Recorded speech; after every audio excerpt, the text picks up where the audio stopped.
సకల ఆశీర్వాదములకు కారణభూతుడైన దేవాది దేవునికి నా హృదయపూర్వక వందనములు, స్తుతులు, స్తోత్రములు సమర్పించుకుంటున్నాను. అందరికీ శుభోదయం. ఈ దినాన జీవాధిపతి అయిన దేవాది దేవుడు నీ కొరకు సిద్ధపరిచిన వాక్కు, నీవు నా ఆజ్ఞలను ఆలకింపవలనని నేనెంతో కోరుచున్నాను. ఆలకించిన ఎడల నీ క్షేమము నది వలెను, నీ నీతి సముద్ర తరంగముల వలెను ఉండును. దేవుని నామమునకు మహిమ కలుగునుగాక. ఈ మాటలు యెషయా గ్రంథము 48వ అధ్యాయము 18వ వచనములో వ్రాయబడి ఉన్నవండి. ప్రియమైన నేస్తమా, నీ దేవాది దేవుడి దినాన నీకు చక్కటి భరోసా ఇస్తూ ఉన్నారు. ఏమిటంటే, నీ క్షేమము ఎట్లా ఉంటుంది, నీ నీతి ఎట్లా ఉంటుంది, నీ బ్రతుకు ఎట్లా ఉంటుంది, నీవు ఏమి కోరుకుంటున్నావు, నీ జీవితము దేవాది దేవుడు ఎట్టి రీతిగా చేయబోతూ ఉన్నారు నీకు ప్రకటన చేస్తూ ఉన్నారు. నీ క్షేమమట నది వలెను. నది అంటే ఎలా ఉంటుందండి? నది ఎప్పుడైనా ఆరిపోవడము, ఎండిపోవడము అట్లా సంభవిస్తూ ఉంటుందా? సాధారణంగా జరగదు.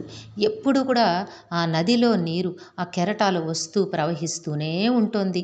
సో దేవుడు నీకేం చెప్తూ ఉన్నారంటే, నీ క్షేమము అంటే నీ సంతోషము, నీ మంచి, నీ కాపుదల, నీ జీవితము ఇట్టి రీతిగా ఉంటుంది. నది వలెను, ఎప్పుడు గలగలా పారే నీటి వలెను, చక్కగా ప్రవహించే నది వలెను ఉండబోతోంది.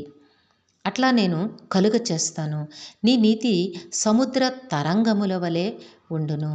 దేవుని నామమునకు మహిమ కలుగునుగాక.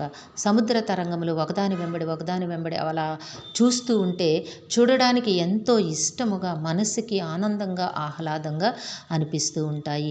నీవు నీతిగా బ్రతికినట్లయితే నీ బ్రతుకులో నుంచి వచ్చే ఆశీర్వాదములు కూడా ఆ సముద్ర తరంగముల వలె, సముద్ర తరంగములు చూడడానికి ఎట్లా ఉంటాయో నీ బ్రతుకులో దేవాది దేవుడిచ్చే ఆశీర్వాదములు కూడా అంత ఆనందముగా, అంత సంతోషముగా, అంత ఆనందమయముగా ఉండబోతూ ఉన్నాయి. నేస్తమా, అట్టి కృపను దేవుడు నీకు అనుగ్రహిస్తానని వాగ్దానము చేస్తూ ఉన్నారు. అయితే నీవు చేయాల్సింది ఏమిటి అంటే, నీవు నా ఆజ్ఞలను ఆలకింపవలనని నేనెంతో కోరుచున్నాను. ఎంతట? నేనెంతో అంటే దీనికి ఎండ్లెస్ కదా, ఇది ఇన్ఫినిటివ్. దీనికి ఇది అంతము అని చెప్పలేను. ఎంతో కోరుచున్నాను.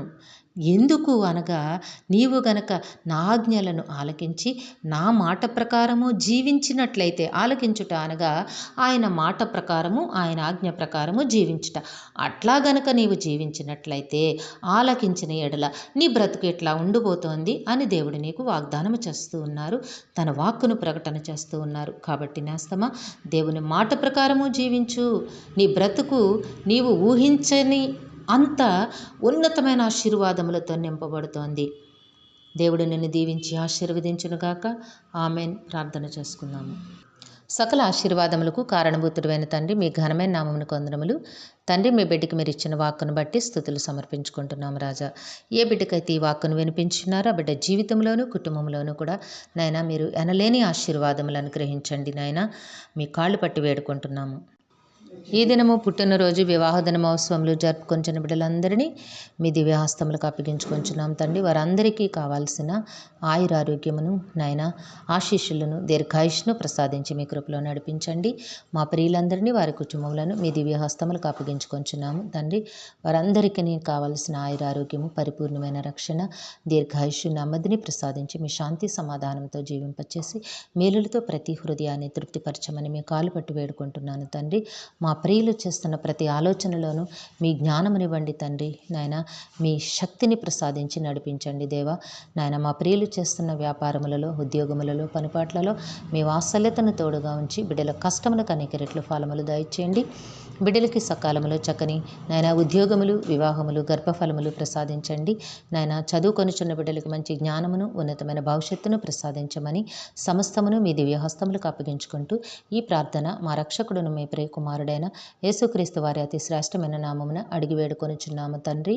ఆమెన్. జీవాధిపతి అన్న దేవుడు మీ కుటుంబ జీవితంలో ఉన్నతమైన ఆశీర్వాదములను అనుగ్రహించి మిమ్మును ఆయన నామ మహిమ కొరకు జీవింపచేయునుగాక. Amen, amen, amen.